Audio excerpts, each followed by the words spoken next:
Em bữa nay mình thứ bảy trời đẹp mình đi hái dâu nha. Đi chứ. Rồi Mùa hè mà. lên xe.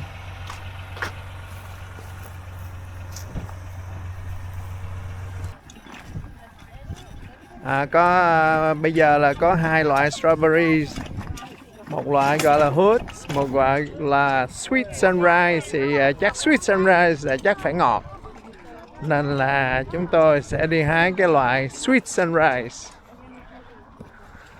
Đó, bà xã tôi bà hăng hái lắm đó. Mấy bữa nay làm lụng vất vả, giờ có được ngày để đi thư giãn.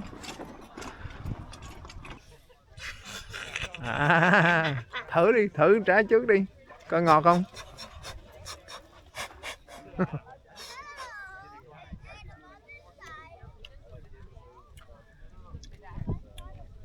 Hết sảy hả? Đâu, cho trái đi.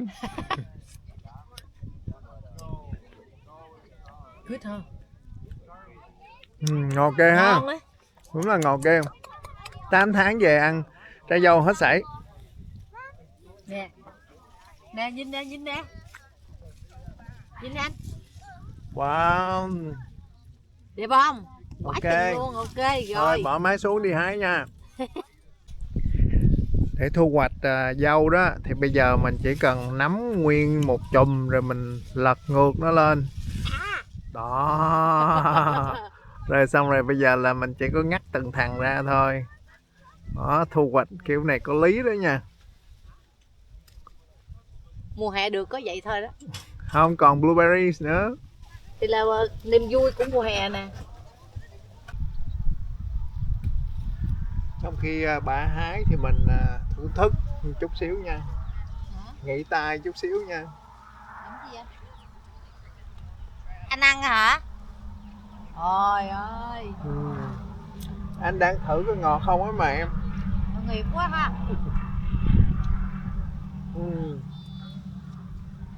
Ngon ghê vậy.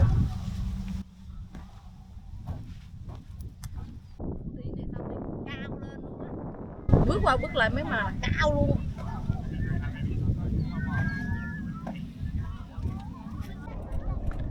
Đây là thành quả của buổi sáng hôm nay. Được nhiêu đây đó, vui không? Ăn con dâu lận đó. Cỡ này chắc khoảng chừng 80 đô. Để về nhà cân coi được bao nhiêu ký nha. Chỗ này là Columbia Farms 21024 đường Gilligan. Hái cũng được lắm nha. Gặp ngày đẹp trời là phong cảnh rất là xinh đẹp.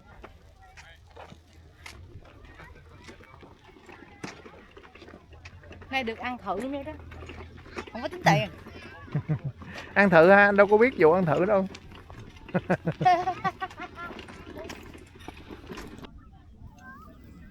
Rốt cuộc ra 10 kg dâu. Phải đi Home Depot để mua gỗ đóng thêm kệ để có chỗ để. Bây giờ phải sắp xếp chỗ để thêm đồ. Cái ngăn này nó lớn quá. Nếu mà mình chia làm đôi ngay đây á, thì có thể để được nhiều đồ hơn. Bây giờ chỉ cần đo cái khúc này rồi xong rồi đi mua miếng gỗ bỏ vô là xong. Ở chỗ này á, thì có những cái miếng phẳng phiu làm kệ thì rất là đẹp.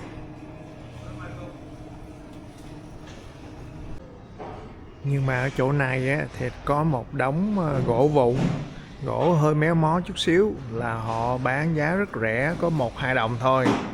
Mà người ta còn có thể cắt miễn phí cho mình nữa. Cắt 1 hay 2 cái thì miễn phí, sau đó thì 25 cent một cái. Nên là thôi mua ở đây cho nó rẻ.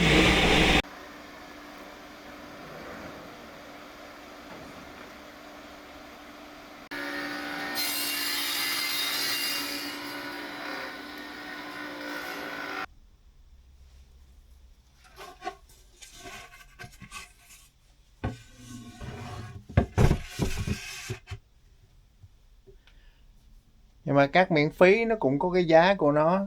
Họ cắt không có được chính xác lắm, chỉ mém mém thôi. Nên là cái miếng này á, họ cắt hơi dư. Nên là mình phải tỉa bớt một khúc để cho nó có nằm xuống cho nó bằng.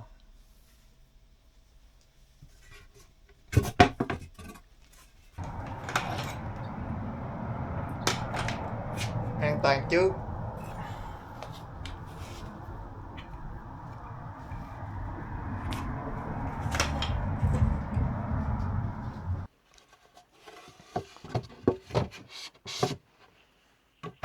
Ngon lành. Cần miếng là sao anh cắt thêm miếng sau lưng để làm gì? Cái này hả? Tại vì lúc mà vô Home Depot á thì cái miếng đó là cũng là cái miếng dư anyway, nên là nhờ người ta cắt 2 miếng luôn cho chắc ăn.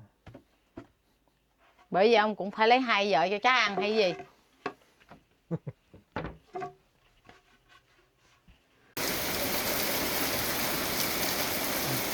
Đó thì từ châu Á về, vợ chồng chúng tôi được thời tiết Oregon đón tiếp bằng một trận mưa đá. Vui không em? Bây giờ muốn ở Oregon bao lâu em? Tắm mưa không? Hả? Tắm mưa không?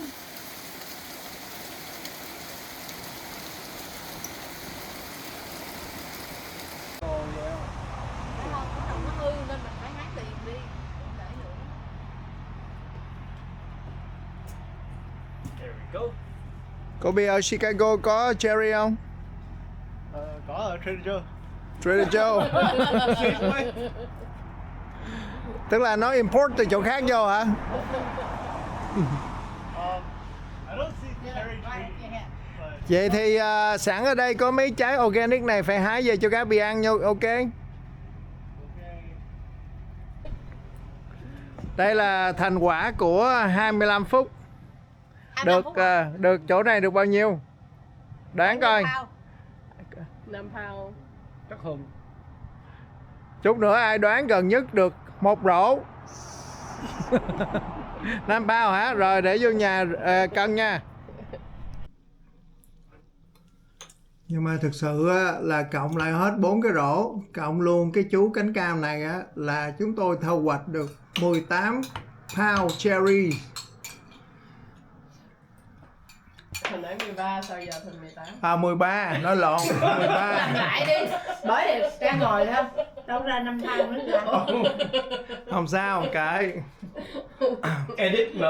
Không khỏi edit, mình nói lộn là vô cho nó có thực tế. Nhưng mà bây giờ phải cho mấy nhân công này ăn chè. Cho chuối. Hái cherry xuống thì vui thiệt, nhưng mà ăn phải cẩn thận nè. Coi trong này nè, có chú bé này đang ngóc đầu ra ngắm thế giới bên ngoài đây. Cái này ăn vô bụng không biết có sao không? Chắc không sao, chất đạm mà ha. Hôm nay chúng tôi đi hái blueberries ở Hoffman Farms, 22242 Southwest Shores Ferry Road, dẫn theo một đám con nít để nó phụ. Giá ở đây là 2,5 đồng một pound. You pick. Là cứ một cái này là bao nhiêu? 6 pound. Một đây cái này là 6 pound. Ok, rồi. Bây giờ tiểu đoàn của mình sẽ lên đường để đi hái. Đây là hướng đi hái đây. Rồi, xin mời bà vợ tôi vô.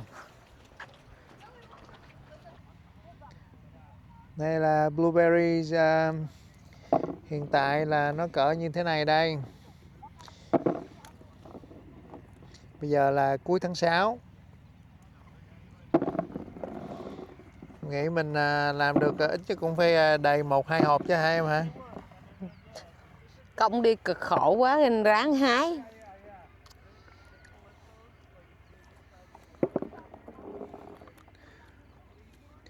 Chắc cứ vô hồn trái, vô miệng trái quá. Đừng có la to. Mình thấy hái cái này dễ hơn hái dâu của em. Chắc chắn là dễ rồi. Tại đứng không mỏi lưng, giờ già cả rồi. Mà biết gì không? Trên đây nhiều khi mưa cái nó sạch trái ăn thoải mái, còn dâu nó nằm dưới đất ăn cũng ớn ớn. Tại ăn đâu có tính tiền đâu ha. Nó ra nó cân em ấy. Nó cân em trước khi vô, xong chân em lúc ra.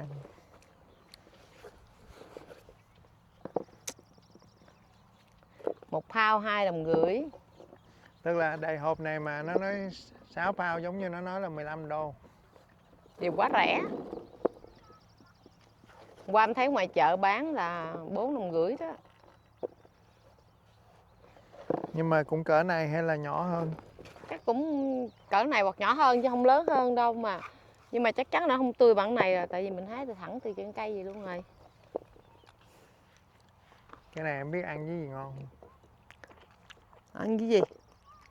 Ăn với omelette trên tầng 11 á.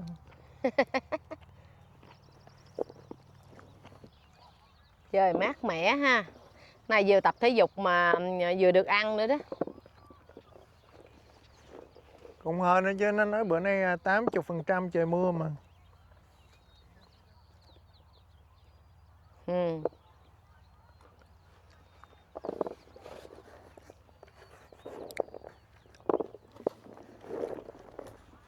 Trưa nay chắc khỏi ăn cơm trưa quá à. Ủa anh tưởng em đang hái blueberry mà em. Hái xong rồi giờ đâm bụng, giờ đi kiếm ăn. Ở đây cũng có làm pie nữa ha. Nè. Đó. Mary and Mary này là chỉ có Oregon mới có nè. Vậy hả? Ừ. Kìa cái bánh bự kìa, 18,5 kìa. Apple pie kìa anh. Nhìn hấp dẫn quá à.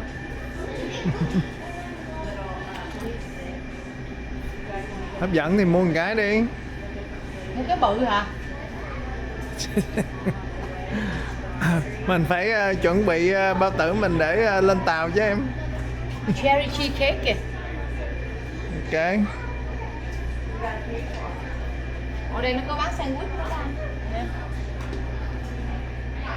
Này gluten free. Ok, lấy một cái đi. À, Cái nào cũng được hết á. đang suy nghĩ á. Vậy lấy mỗi thứ một cái đi.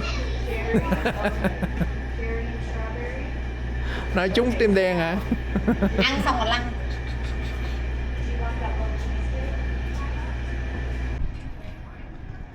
Đó, thành quả của ngày hôm nay đây. Bà vợ tôi hái được 23 pound blueberries, 51 đô. Quá rẻ ha. Hết sảy mà được một ngày hoạt động ngoài trời nữa. Sao em, bây giờ mình hái 3 loại trái cây rồi, em thích loại nào nhất? Cherry. Cherry ha, vậy hả? Ok. Trái dâu á, thì nhìn là đẹp mắt nhất, nhìn hấp dẫn nhất. Nhưng mà anh nghĩ á, nhất là dân mà đang sống ở Việt Nam á, họ sẽ thích cái trái Việt Quất này nhất. Tại vì nó khó nhập. Lúc mình ở bển mấy tháng mình đâu có thấy đâu, thấy không? Có thể chỗ nào đó mình không biết, nhưng mà anyway, mà trái này cũng dễ ăn nữa. Ừ. Nó Lụm mình lên ạ. bỏ vô cái gì mình cũng ăn chung được hết. Mà nó hái là ngay tầm, dễ cho mình hái, khỏi cúi xuống, khỏi giới lên. Đó, nên là trái này là trái khoái khẩu nhất của anh. Còn khán giả của mình, nhất là những người mà không sống ở Việt Nam á, thì em nghĩ họ thích trái nào nhất? Vậy thì để anh hỏi nha. Anh hỏi coi người nào thích trái nào nhất cho ý kiến ha. Vậy để anh chiếu gần lại cái mâm này nha.